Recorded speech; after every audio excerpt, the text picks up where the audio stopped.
to go out and see it. It's fabulous. I was there last night. Just last year, my father passed away, and so we bought a brick in memory of him and my grandmother's and my husband's father who passed away. And it was so moving. It was a beautiful experience to go there and see their names. There's something about when you lose someone, to see their names forever immortalized there. And it just brought me a lot of peace and a lot of healing to see them all together. And it was just such a beautiful, moving experience. So I encourage you, if you haven't been there, go out and see it. I can't thank you guys enough for what it meant to our family to be able to go out there last night and to see that experience. So thank you. Give it up to Sarah and Arlen and Jody. Good morning, everyone. My name is Arlen Fisher, as Missy pointed out. Missy, thank you for that great testimonial. That's what our goal is to bring that emotion to everybody who uses it. Also, as Missy pointed out, this is my lovely wife, Sarah, who is truly my better half. She's an intelligent, wonderful, caring person. And to my right, further to my right, is Jody Plessity, an awesome friend that is just a super talented individual as well. And I've been blessed to meet her over a year ago. With that, just a little housekeeping before I start out, so I don't forget it. I did notice in the great program that was created, the phone number is missing a 5 at the end. So for the contact information, also we have some business cards there that have the phone numbers in it, so just a note that there's a 5 missing. With that, before we dig deeper into it, and Corey, you can advance the slide one, you can advance again. So, pardon me? So, before we dive deeper into the presentation about the Garden of Healing, I wanted to say that, you know, with enough prayer, with enough hard work, dreams really do come true. And I've always dreamt to be one of 2 guys in a room of 140 beautiful, wonderful women.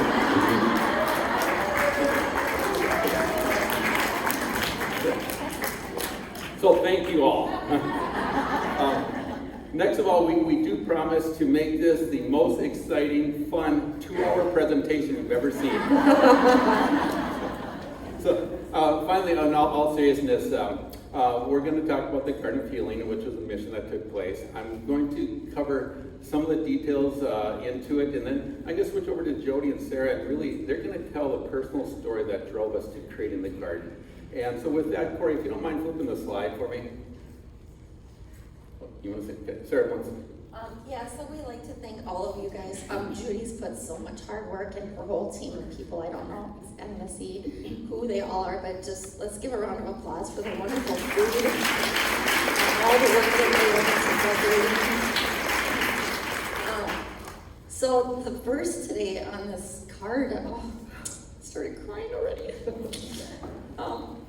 The Lord will guide you always. He will satisfy your needs in the sun-scorched land, and He will strengthen your frame.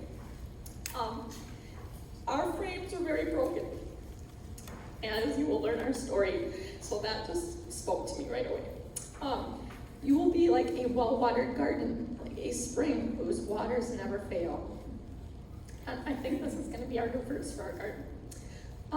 I'm sorry that we gave little gift bags. We should have given Kleenexes. That'll be on our agenda for the next presentation. But seriously, through tears, there's lots of healing. So although you will see I'm already crying, we are very thankful to be able to share our story. God has just moved things and put people in our path that we could have never imagined. And so we hope that you find a lot of hope and a lot of joy, even amongst the sorrow today. So yeah, we'll just touch on one thing. So Sarah, Jody, and I do a lot of speaking, and many times it ends up there's tears be shed. And so, we've had a comment before in the past that, well, we don't think you're ready for this, and it's actually just opposite. By being out here speaking on topics like this and organ donation, it's healing for us. So it's a way of us healing. So with that, though, we'll roll in, because I know we don't have 2 hours. If you move to the next slide, Corey. So before we dive into the details of the garden, it's like, what is the Garden of Healing? What is it? And so the Garden of Healing was a concept that came up through Sarah, as we're going through COVID. She said, we've experienced a lot of pain, both physically, mentally, as a community, as a nation, and we need to do something about it. And so I asked her, well, what are you thinking of doing? She said, the garden. I said, explain it to me. So basically, what she explained is up on the slide here. She said, we need to create a place where people can go, they can reflect, they can have small group activity, they can get back to nature.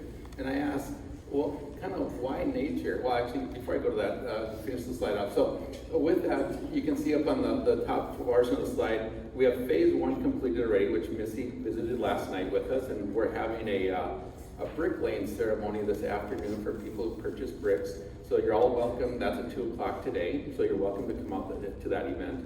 But anyway, so the first phase did finish up on October of 2021. And it has all the items listed above in there.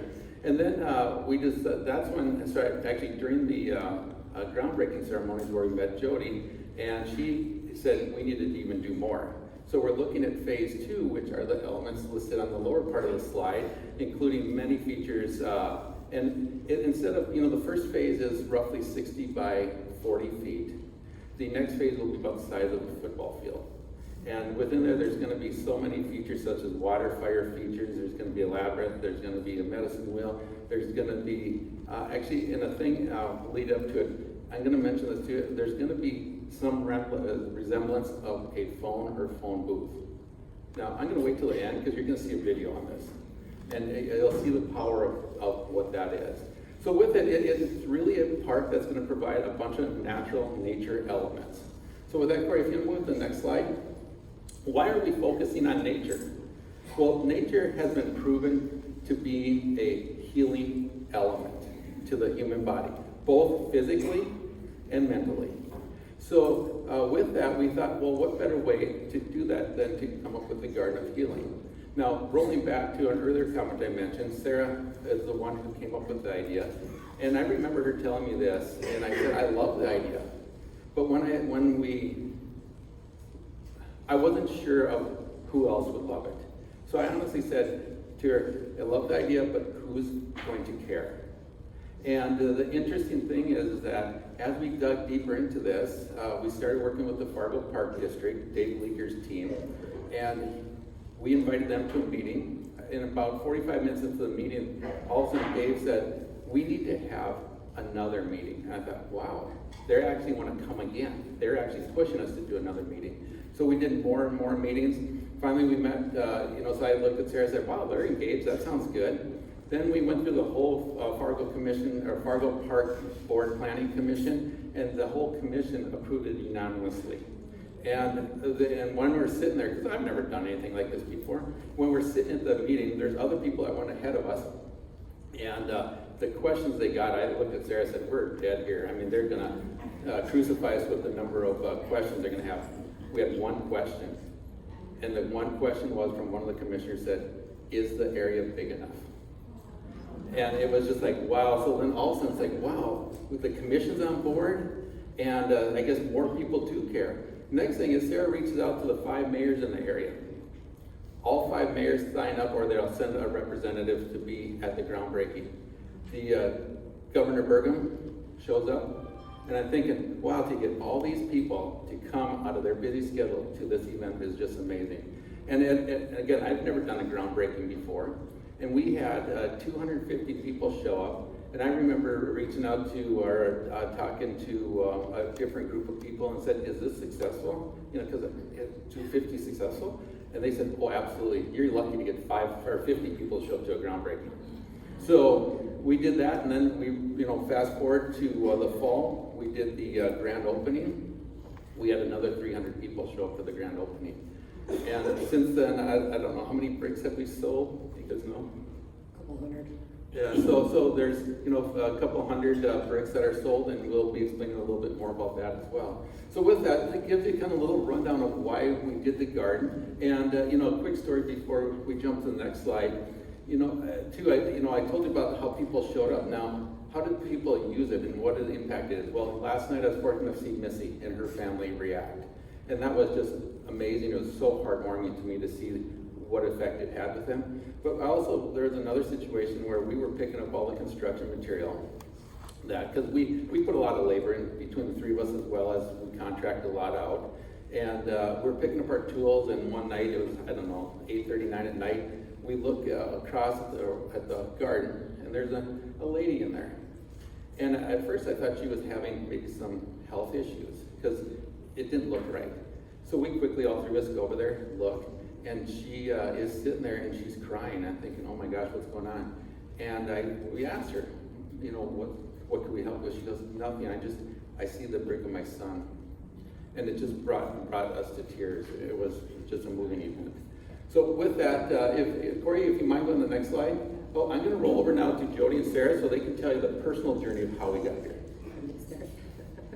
Well, Jody Plessity, very honored, and I believe the three of us were brought together. You call them God-sentences. This happened at the groundbreaking last summer. I had no idea who they were, or the Garden of Healing, and was just felt compelled.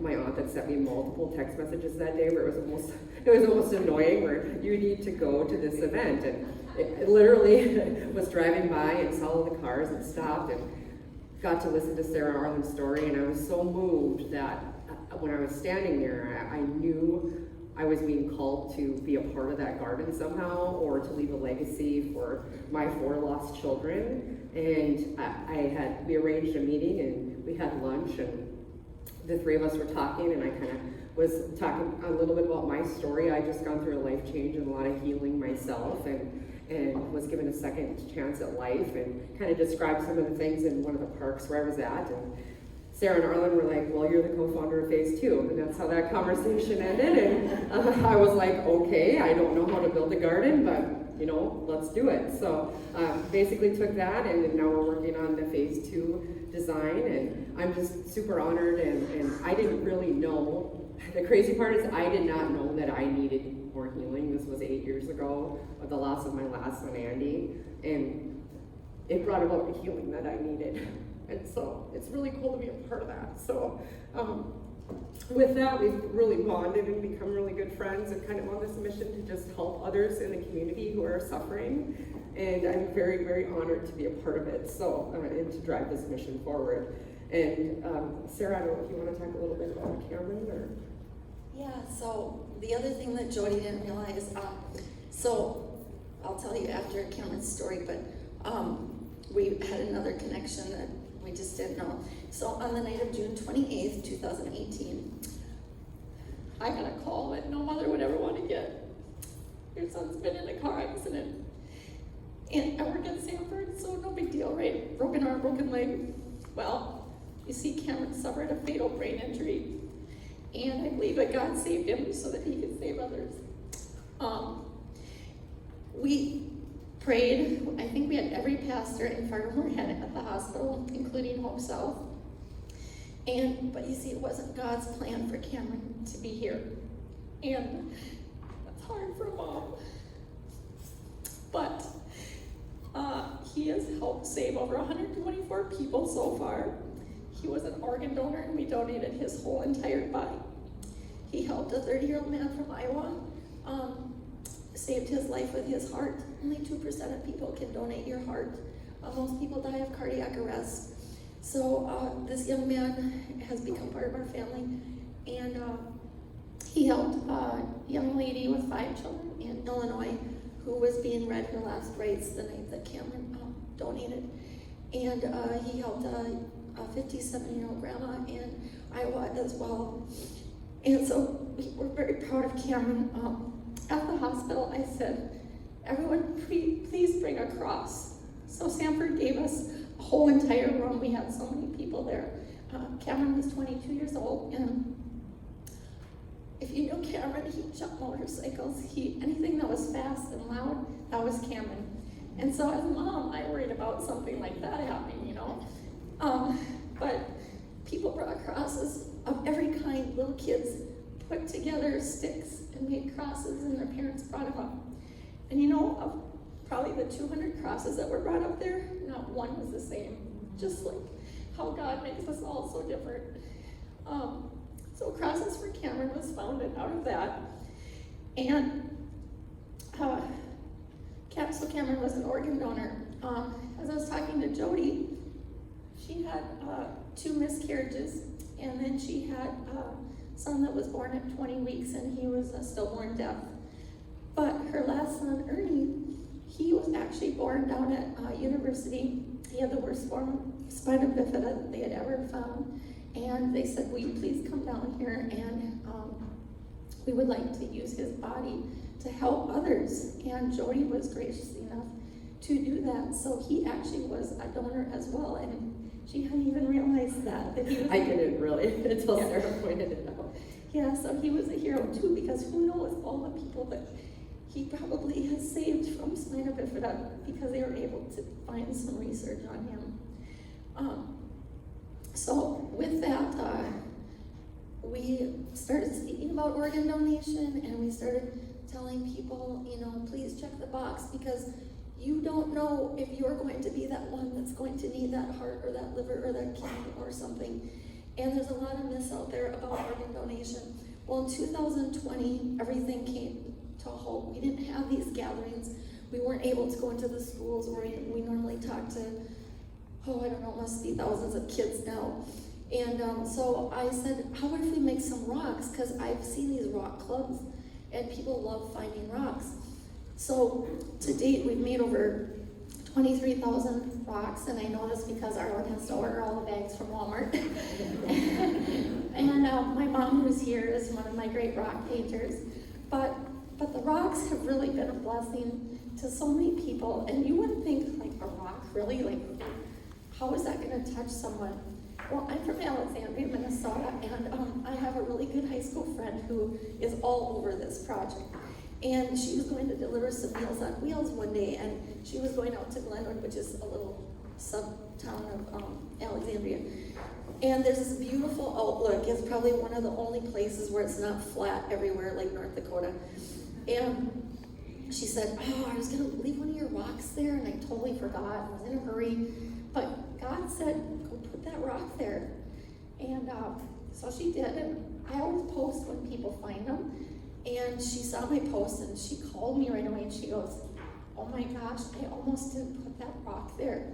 But you see, a 17-year-old girl had gone out there to commit suicide.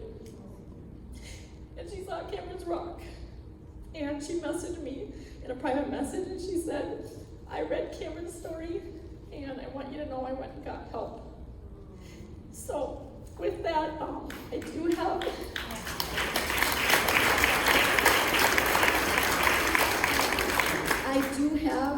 one at each table.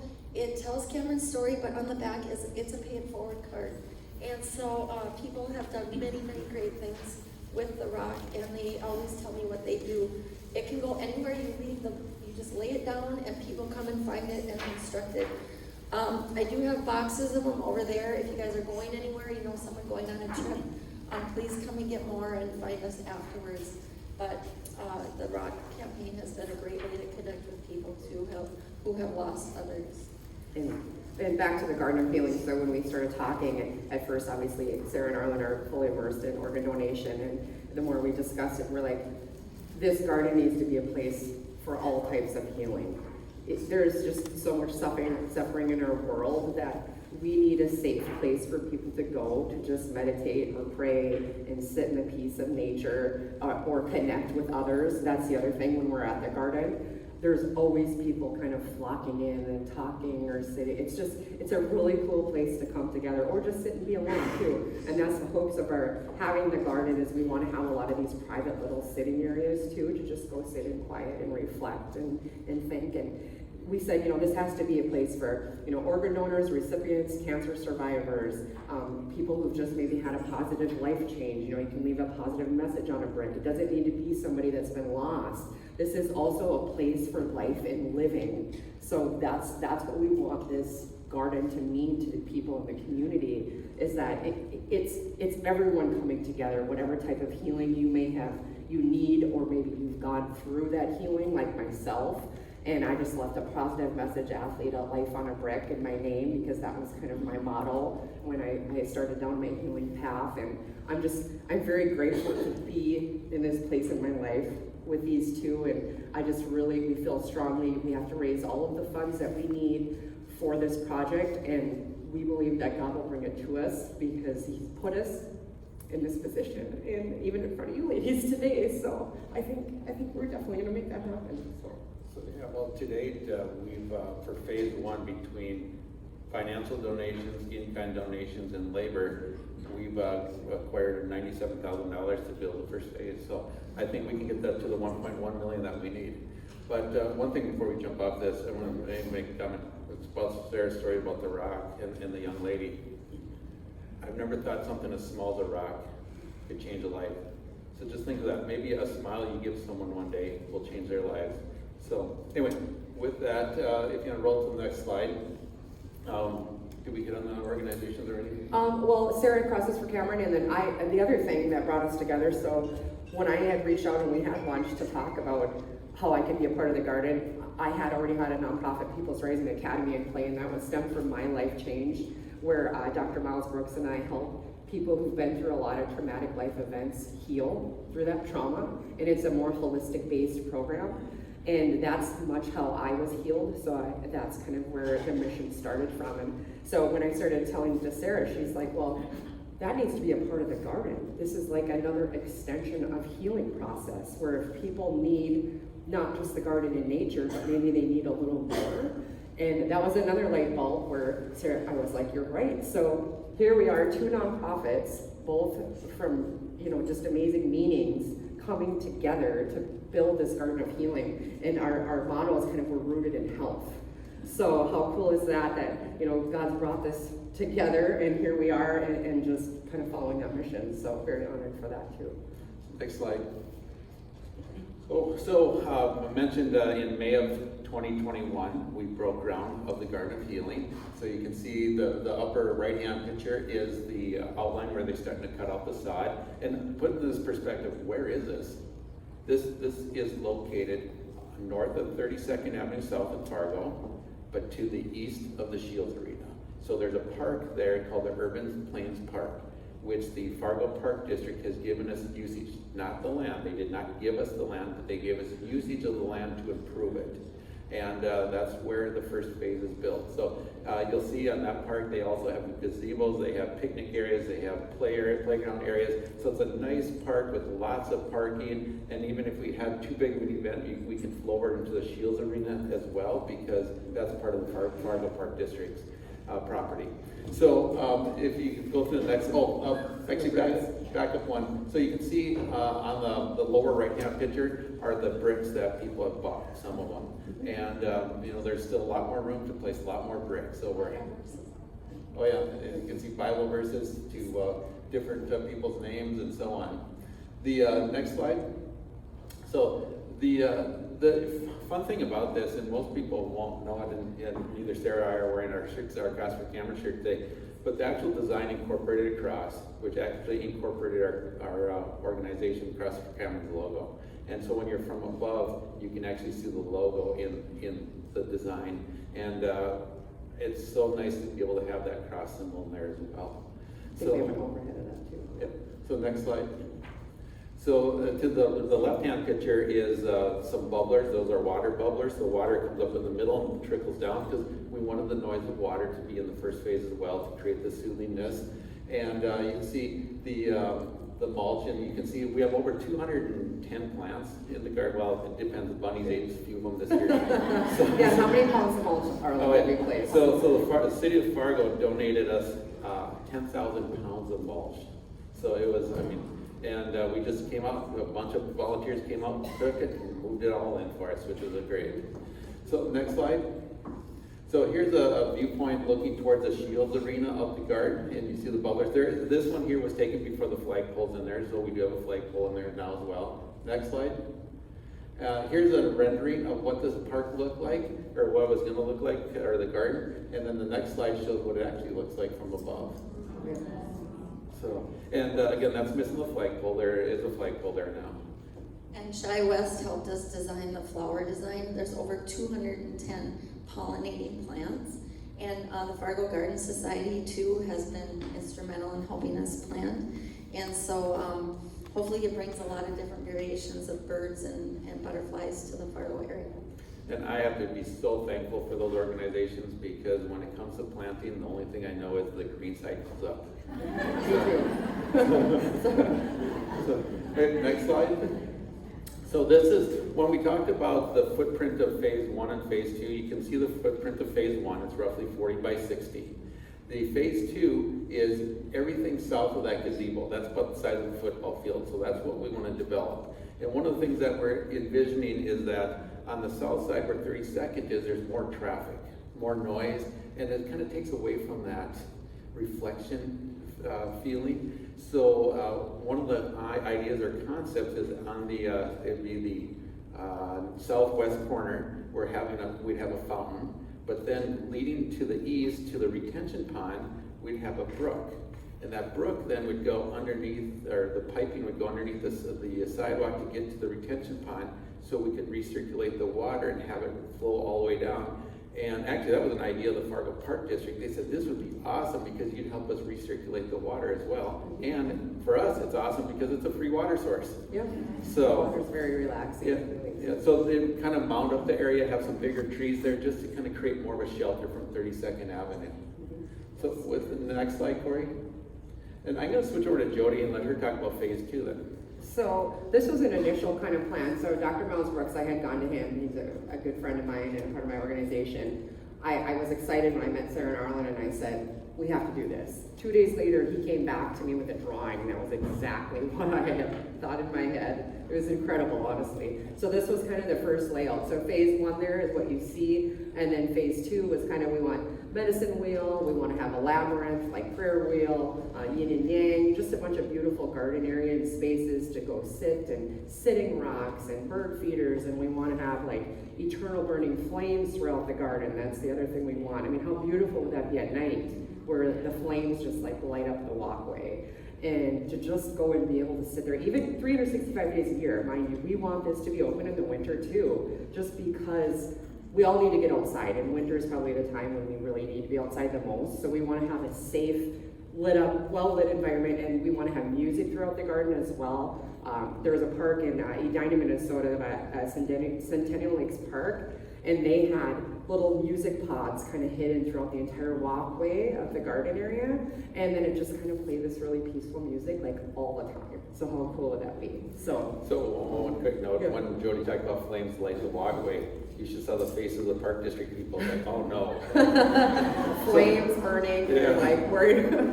So it may go to more of a electric, LED. LED, Yeah. like the candles, you know the candles you can buy nowadays? They look like a flame. That's what we're thinking, not actual burning flame, but they look like that, so. Next slide. Yeah, so here you can see the circle is phase 1, what's already built, and phase 2 is the entire box that we want to build. So this is quite a bit bigger that's already there. So when you take a look at it there on the right side, that's 32nd Avenue there, and Eventide's across the street. Shields Arena is kind of off to the left corner over there across the street, and right now it's just grass, you know, that area. So we want to have a lot of, you know, pergola areas people can sponsor, you know, little benches and seats, and we'll show some of that coming up here too. Do we have anything else here next one? Okay. So these were kind of some fun. Look at these tulip chairs, you guys, on the left. So we were kind of searching the internet, and how fun would that be to just kind of have random colored tulip chairs sitting around in different colors and things like that, and some kind of relaxing solar powered areas. And next slide. Benches, people can sponsor benches in the garden. So if you have a loved one or just want to in memory of, or if you're a business and you want to just provide a place, and you know, you can do that. And here's like some desks that kind of. Journaling is a big part of healing Journaling, too, so yep, we want to have writing. places like that where people could sit and journal Yep. and write or read their Bible or. Next page.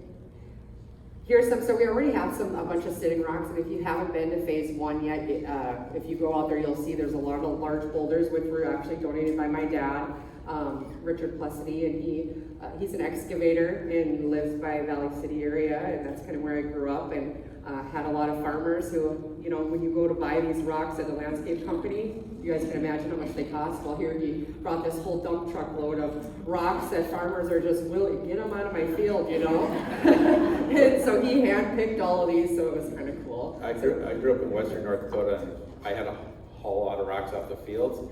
I would have been happy if someone came and got the rocks. Yeah, and he has a lot more, so hopefully in phase 2 we'll have more rocks. So the next phase. This was kind of a cool idea we were thinking of, is that having ways, because we want to have it well lit, so we want to have a lot of lighting, you know, the internal flames burning, and then we thought, how cool would it be for people, they could sponsor lights and we could have them cut or etch or engraved, you know, with a specific, you know, maybe a name or you know, a butterfly or something like that. So that's kind of an idea we're throwing around. Next. Now this is an area, Arlen, this is right out by 52nd and 45th Street, Yes. This cool area. So here's flames where, and I don't know, are these actual flames or are these They're ones real- that look they're like- real flames. Okay, well this was another option anyways, but that we thought was cool. So even if we turn those into like the LED battery, or not battery, but powered looking flames, same thing. Next. So this guy on the left, he is actually an artist in South Dakota, and this is called the Tree of Life. And he makes these things out of metal. Like, how incredible is this? And we were thinking, we all got excited when we saw this picture, and I've actually talked to him a few times, and he said, let me know if you guys need a project done or something, I'll build something grand like this. That would be something permanent in the garden. So if we had somebody that wanted to, let's say, sponsor the Tree of Life, they can do that as well. And we're super excited about it because it blooms all year long, and the Yep, no maintenance. and the rabbits don't eat it. So on the right, this is kind of the first thing I came across after I met Sarah and Arlen. This is Carmen Rolt. She's also an artist in the area. And I had gone out to her place. I saw this angel, and I was completely breathtaking by it. And I thought, this is something I want to place here in honor of my children. So just another example where if you have, you know, want to do some type of sculpture or something like that, that's a permanent kind of fixture, we're open for that too. So, and that's 12 feet tall, by the way. Here's the bricks, and you guys can purchase bricks today. If you would like to put a brick at the walkway at the garden, we could certainly help you with that. It's right on our website. We have electronic payment taking, we have Square, we can take that as well. And if you want to look into something more like a bench or sitting rock, or maybe plant a tree and things like that in phase 2, we can talk about all of that too. Or if you just want to volunteer and maybe be a part of helping with the garden or helping promote it, or about that too. So. Next slide. Oh, so this is, I'd love to say we came up with the idea. We didn't. We actually got the idea from a driver's ed teacher who saw this on CBS. And it's a video. Earlier I mentioned something about a phone.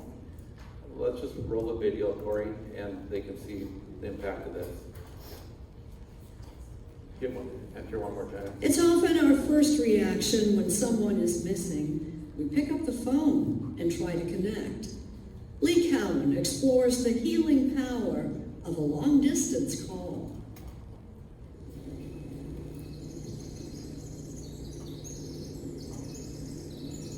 In a corner of the Pacific Northwest, muffled by moss and trees that are centuries old, sits an out-of-place relic, a rotary phone that's connected to nothing except the wind. Hey, Ellie Belly. How are you? I miss you, little girl. Every few weeks, Andre and Aaron Sylvester and the rest of their young family trudge out to Priest Point Park outside Olympia, Washington, to use that phone to call Joelle, their 4-year-old daughter. This never gets easier. Without warning, Joelle died last year from an infection. But out here, Joelle is somehow there, on the other end of the line. Literally, I can hear her. Right, baby. I always feel lighter, ready to go back into the real world of, without my daughter. The phone mysteriously appeared shortly after Joelle died. No one's here. I thought this might be a good place. Put there by photographer and amateur carpenter Corey Denbeck as his way to grieve. We I just couldn't imagine if something like that happened to my daughter, and it was just something I had to do. I'm right behind you. I'm right behind you. One of his own daughters was friends with Joelle. She's now 5. I don't think I really got how many people would really needed something like this. For weeks that phone was there and few knew. But then word quietly spread. Soon complete strangers were braving the Northwest rain, making the longest of long-distance calls. Lori Provo was one of them. When you're grieving, you look for any avenue to try to connect that you can, to make that emotional connection. And that's what the telephone, I thought, would do for me. You did it? It did. It did.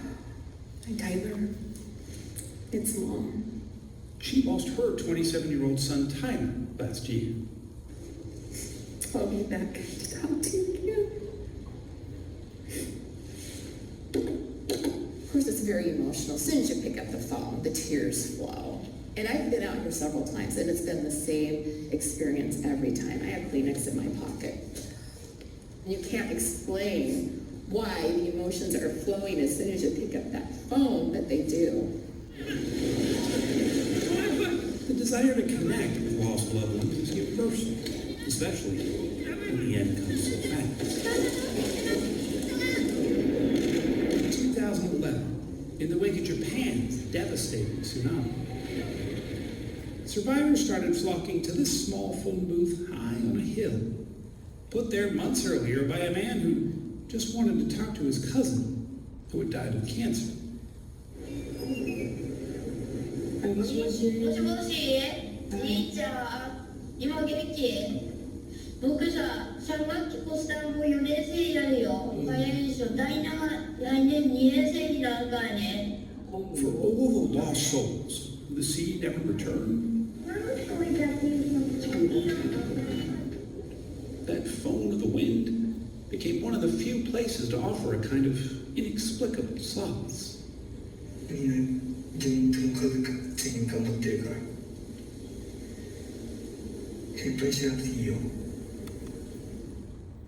That idea had blown across the Pacific. Corey heard about it, and it stuck, for reasons he still doesn't know.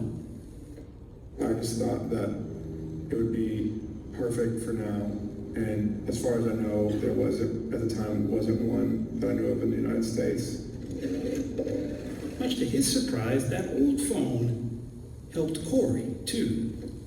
When my mom passed away, I never really, dealt with it, I guess. Hey, Mom, it's me. The impulse to call her, he says, just came out of nowhere. I miss you. I guess I'll talk to you later. Bye. Love you. It makes no logical sense to dial a phone connected to nothing. And yet, for the Sylvesters and countless others, speaking their grief to the wind seems to offer a certain kind of connection that heals. I think one of the most dangerous things that you can do to yourself is to keep your feelings, whatever they are, locked up inside. Riley, I love you. Something so simple, an old rotary phone on a tree. It's just crazy how much impact that has. Whispers in the wind. You might not hear them unless you listen. I mean, what an amazing thing to have in the garden is another way to communicate to your loved one. I mean, so it was impactful to us. So with that, we talked about different ways that you can help. Up there's different QR codes, different web addresses. I believe the last slide we have is questions. Corey, in advance. Well, thank you. So any questions for any of us right now? Yes. I want to know, what's the medicine wheel? Well, a medicine wheel is just another kind of, it's rock. It's kind of an old ancient native type way that they like tracked time in the sun, you know, the sundial and things like that. So that's kind of what that is. And then you have a labyrinth. Are you familiar with what a labyrinth is? So they sometimes call it that, or a prayer wheel. It's kind of like a maze where you've got like come in one way, and then we want to have an area where you can sit, kind of release your, you know, whatever you're grieving or decompress for the day, and then you come out another way. And it's just kind of a way to rejuvenate yourself. So. The goal of the garden is to be open to everyone, not only to the community, but to visitors of the community as well. So. We want to be a top tourist destination in North Dakota, and we've actually reached out with the Charlie Johnson, the FM tourism department. They're very interested in this project. We're getting some of our numbers together for phase 2, and then we're going to go present to them, and you know, we hopefully have a couple of grant situations within the state, because obviously this is a community project, you guys. It helps everyone. It's open to the public, and we just want it to be a beautiful, safe place for people to just come and you know, be able to heal. So. Yes. If you are Mr. and Mrs. Fisher, why isn't that name used for Cameron Bolton? Is that his middle name? So Cameron is my stepson. So Sarah had a previous marriage where she had 3 children, and I had 5, which brought all 8 of us together.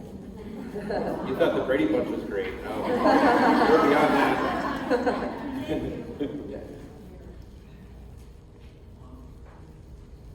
Yeah, I say you're not having fun until you have 8 kids. Any other questions? Well, I do want to say a sincere thank you to all of you for inviting us today. I really, really appreciate it. Corey, thank you so much for the tech. I've been in your spot before and you did a super job.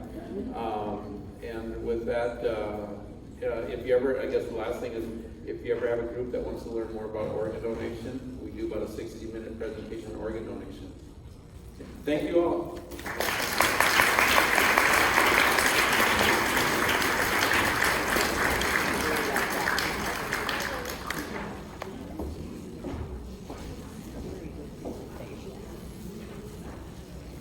Thanks again, Arlen, Sarah, and Jody for sharing that story and the wonderful healing space that you're bringing to our community.